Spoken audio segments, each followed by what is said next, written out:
네, 반갑습니다. 편안하셨어요? 예. 네, 신고감에 꽃이 피고 날이 환하니까 여러분들도 마음이 새로우리라고 생각합니다. 늘 꽃이 피고 향기로운 바람이 이렇게 일어나면은 꽃이 피었구나, 이쁘구나 이렇게 끝날 게 아니고 꽃이 저렇게 피었듯이 나도 향기로운 사람이 돼야 되겠다.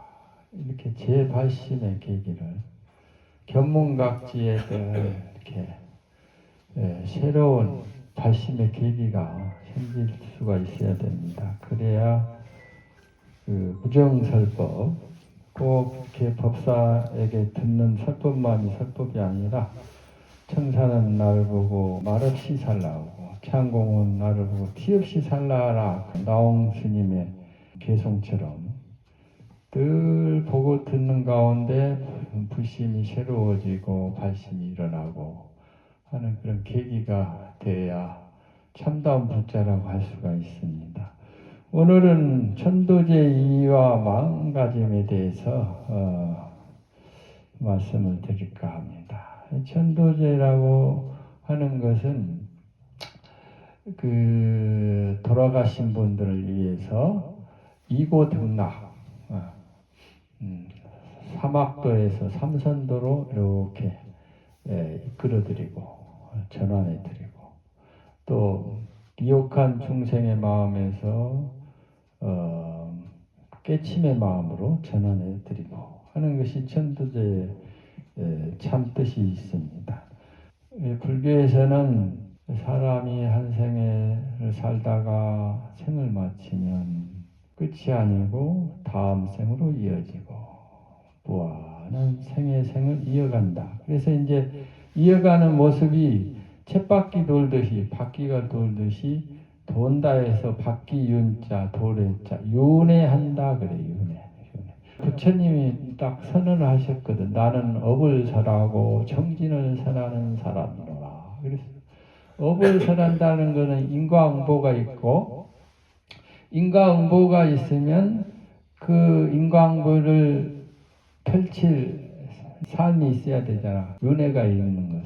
그래서 인과는 윤회 하나의 업의 동력으로서 흘러가는데, 인과에는 세 가지 인과가 있다. 현생에 지어서 금생에 받는 경우, 그걸 이제 수년보라고 그래요.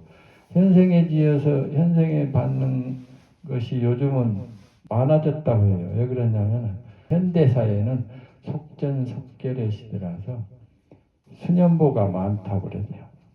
근데 이 생에 못 받는 경우는 내생에 받게 돼 있어. 그래서 이제 순생보라고 그래요. 순생보. 내생에도 못 받는 경우 언젠가는 받게 돼. 그게 인과의 법칙이라. 그래서 이제 순후보라고 그래. 순현보, 순생보, 순후보를 못 벗어나. 그래서 백천겁이 가사 백천겁이 지나도 소작업은 불망하여서 인연해오시에 과보를 환자수는 결국 받는다. 그래서 윤회라고 하는 것은 과거생, 현생, 내생을 이어가는 삼생이라고 그러잖아요. 삼생. 이 윤회를 어떻게 가름할 수 있냐? 우리 범부 중생들은 그 오늘이 있잖아요. 오늘이 왜 있어요? 어제가 있었잖아. 그렇듯이 전생이 있으니까 현생이 있고 또 오늘이 있으니까 내일이 있는 거 알잖아. 내일 있는지 모르는 사람이 있을까요? 없잖아. 이 생이 있으므로 내생이 있을 수밖에 없다. 업보도 구체적으로 알고자 하면은 인과경에 다 써 있어요. 그래서 욕지전생사인데 금생 수자시오. 욕지 전생사 내가 전생에 어떻게 살았을까 가름하기 힘들면 금생에 받는 것을 보면 안다 이 말이야. 금생에 내가 금생에 이거 좀 부족하다 하면은 전생에 내가 그걸 못 지었어 이렇게 생각합니다. 그리고 욕지 내생사인데 내생의 일을 알고자 하면 금생 작자시라. 금생에 지은 것을 보면 내생에 어떻게 살 건가 알아. 그러니까 아무렇게나 그냥 무작위로 사는 것보다 늘 원력을 가지고 살아야 돼. 이 생을 순간순간 살아갈 때, 아, 내가 허투루 살면은 내 생에 또 충실하지 못할 거야. 이렇게 성찰을 하고, 이 생에 노력하고, 성실하고, 진지한 마음으로 성찰을 해가면서 살아야 돼. 그러면은 마음이 순현보가 돼가지고 빠르면 이 생에 성공하고 발전하고, 늦어도 다음 생에 순생보나 순후보에 결국은 그 화보를 받는단 말이에요. 이 윤회가 돈다는 뜻이거든요. 생체도 보더라도 이 피가 하루에 몇 번을 도는데 돌아. 피도 돌고 해도 뜨고 지고 우리가 사는 지구도 돌고 하잖아요. 그래서 추나추동도 계절도 돌고 돌지 않은 게 하나 없어. 돌지 않으면 생명이 끊어지는 거. 그러니까 그게 생명의 법칙이다 이 말이에요. 이제 그렇게 도는 게 삼계이여 급정륜이라 백천만거 영미진이라. 그래서 윤회를 삼계또 윤회를 하는 것은 마치 우리가 옛날에 어렸을 때 두레박 우물에 우물 넣으면은 내려갔다가 올라왔다 내려갔다 올라왔다 하듯이 이 육도를 여기서 태어났다 저기서 태어났다 중간에 태어났다 아래에 태어났다 천상에 태어났다 지옥으로 떨어졌다 이게 오래 끝이 없다 이거 끝이 그 끝이 없어. 그래서 이 불교에서는 끝이 없다고 하지 창조가 있고 멸망이 있다고 하질 않아. 불교에서는 무정이니라 시작도 없고 끝도 없는 이게 원이라. 그게 원은 시작과 끝이 맞물려서도 무한대. 끝없이 그렇게 윤회를 하는 것이 원리인데, 다만 큰 스님들이 윤회라는 것이 없다 그래. 그 본뜻을 알아야 돼. 스님들이 열반하시면서 너는 지옥으로 간다 그러시니까 해탈을 하셔가지고 지옥 천당이 구정토라 지옥과 천당이 다 그대로 정토기들. 지옥에 가도 중생을 제도로 가고 걸림이 없다 이 말이야. 그러나 범부 중생은 분명히 지옥을 가면 지옥이 있고가 있고 천당을 가면 천당고가 있고. 그래서 이 증도가에 연가돼서 증도가에 보면 몽리명명유육시여 각후공공 무대천이라. 깨닫지 못한 꿈속에 있는 중생은 유육치, 육도가 있다, 이거 분명히 있어. 그 마음이 소견이 좁은 사람은 화가 나면 화가 분명히 있잖아. 근데 도인은 화가 없어. 그러면은 현상은 똑같은데 화가 있는 사람과 없는 사람은 깨달음과 깨닫지 못함의 도리잖아. 몽리명면 유육치요. 꿈 가운데 있는 중생은 육도가 분명히 있어. 각후공공 무대천이라. 깨달은 사람은 삼천대천 세계가 다 없어져 버렸는데 지옥 천당에 어디 있겠어.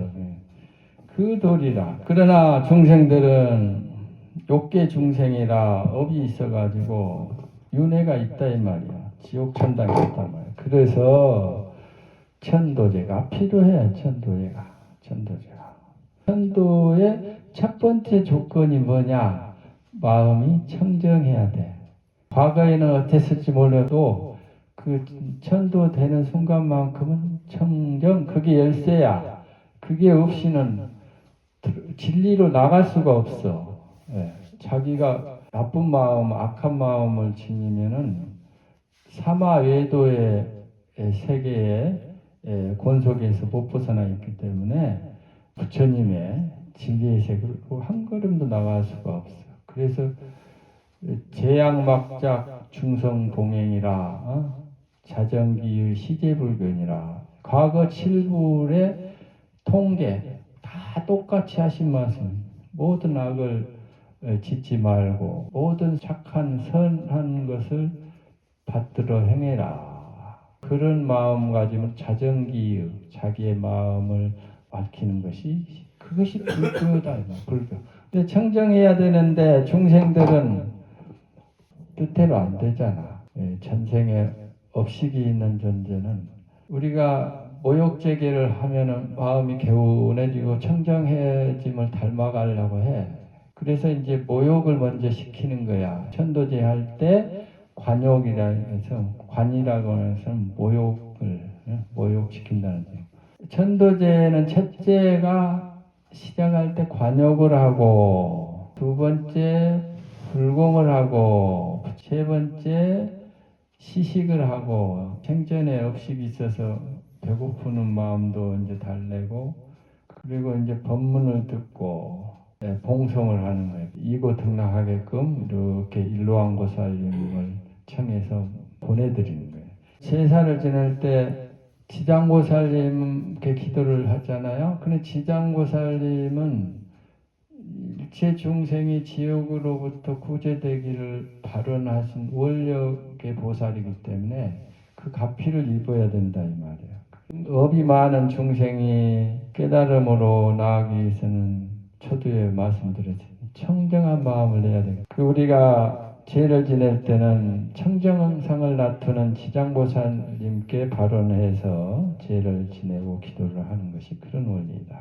모욕시켜가지고 이제 마음이 청정해졌으면 부처님의 이제 불공을 잘 하고는 법문을 듣고 나서 이제 제단에 이제 시식을 한다 이 말이에요. 시식은 밥을 베푼다 뜻인데 일체 중생은 밥을 먹던 습관이 있어가지고 생전에 업식이 남아 있어가지고 밥을 차려야 돼. 생전에 그 드시던 습관대로 이렇게 딱 차리는데 우리나라 제상 차리는 거는 참 전통적으로 우리 선조님들께서 잘 이렇게 늘 일상으로 귀하게 여기 때문에 잘 차린다 이 말이에요. 인간은 단식이라 끊을 단자 이렇게 씹어서 먹고 귀신이나 악이나 아수라는 촉식이나 향식을 하고 향기를 맡거나 감촉을 느껴서 먹고 하늘 세계는 아래 하늘 세계는 사식을 하고 생각을 뜩 하면 드실 음식이 더 화연해서 나타나거든요. 높은 세계에서는 식식을 한다 그랬어요. 식식이라는 것은 그 생각 자체가 음식이 돼버리는 거예요. 그러면 우리가 제물을 차리고 영가를 청해서 이렇게 시식을 하는 것은 뭔 식이냐? 법식이다. 법식. 법식이라고 하는 것은 중생의 업식이 많으니까 불보살님의 가피력으로 원차가지식 그래. 가지식이라고 하는 것은 가피지력이라는 뜻이에요. 가피를 받아 지녀서 먹는 가피. 일반적으로 중생이 그냥 그 식사하는 거하고 틀려. 불보살님의 가피력으로 여러 가지 진언의 힘과 가피력으로 공양을 제대로 할 수 있는 거예요. 법식이라고 하는 거는 불보살님 가피력으로 공양을 하기도 하지만 부처님 법문을 또 들음으로써 깨달으니까 더불어 이 또한 이제 법식이 되는 거예요. 우리가 천도제를 올리는 것은 그냥 귀신에게 공양 올리는 개념하고 틀리게 일체 영가를 위해서 법식을 올린다 이렇게 생각을 해요. 법식을 올리기도 하지만 또 법공양이라고 하는 거는 이제 강경을 하고 경을 읽고 부처님의 법문을 일러서 마음을 돌이키게 하잖아. 전미개호, 미혹감을 벗어나게 해서 깨달음에 이르게 한 전미개호케 하잖아. 해탈개.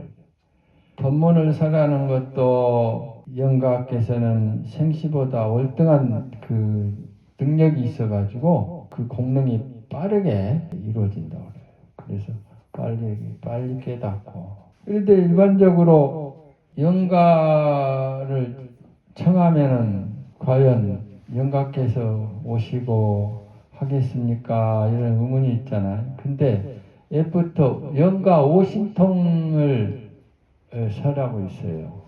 영가에게는 5가지 신통이 있는데요. 첫째, 호명즉지라고 하는 것은 아무개 영가여 하고 법사가 이 요령을 흔들고 간절하게 청한다. 삼청 세 번을 이렇게 청하면 영가가 신통력이 있어서 더 이르게 된다 이 말이에요.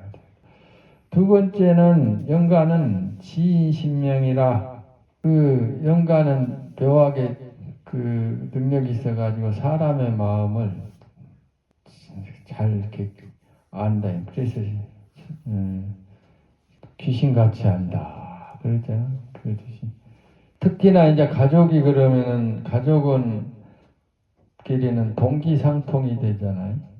그게 기운이 서로 잘 통하는 동기끼리는 잘 통한다 이 말이에요. 동기. 세 번째는 그 장병무예라. 장병무예라는 것은 이렇게 벽이 있다고 해서 영가가 못 오는 게 아니라 영가는 이 물리적인 단계를 초월해 있어가지고 죄를 다 집에서 죄를 모시면 장병무예 하셔가지고 걸림이 없이 오시고 해안 천리라 앉아서 그 있는 자리에서 천리 멀고 가까움 없이 다 본다는 거예요. 경계가 초월돼가지고 보고 다섯 번째 족불리지하고 불은 부재원근이라 한 발을 내딛지 않고도 멀고 가까움이 없이 가고 온다 그래요. 참 오고 가면 걸림이 없다 이 말. 그래서 영가 오신통이 있어가지고 죄를 모실 때 그런 마음을 더 가지고 편안히 정성을 다해서 지내면 된다 이 말이에요. 밀릴다 왕문경에 보면 왕이 나선비구에게 묻잖아요. 업장이 두터운 사람이 그 기도하고 참회하고 불공덕을 의지하면은 지옥에서 천당으로 갑니까 안 갑니까 그러니까 가는 도리가 있습니다. 그 도리는 뭔 도리입니까? 작은 조약돌이라도 그냥 물에 던지면 가라앉지만 큰 바위라도 배에 실으면 물에 뜨듯이 업장이 두터워도 불보살님의 가피력에 힘을 입으면 그 이고등락할 수 있다는 거예요. 그 사람이 소자국은 불망하야 그 과보를 환자수 하기도 하지만 늘 참회하고 극복하는 힘도 있다 이 말이에요. 한번 죄인은 영원한 죄인이 아니라 늘 참회하고 또 정진하고 노력하면은 늘 새로워질 수 있는 거예요. 그것이 생명의 힘이고 무상의 법칙이다. 무상이라는 것은 더덥다 하고 그냥 허무에 빠져 있는 게 아니라 늘 새로워지고 창조적일 수 있다는 그런 가능성의 가르침이기도 하다 이 말이에요. 그러니 불보살님의 가피를 믿고 신행생활을 하면은 약한 마음은 강해지고 어두운 마음은 더욱 밝아집니다. 그래서 오늘 또 천도제에 대해서 이런저런 말씀을 올렸는데 불보살님의 가피 속에 여러분들의 신행생활이 더욱 향상의 일로의 길로 나아갈 수 있기를 기원해 마지 않겠습니다. 성불하십시오.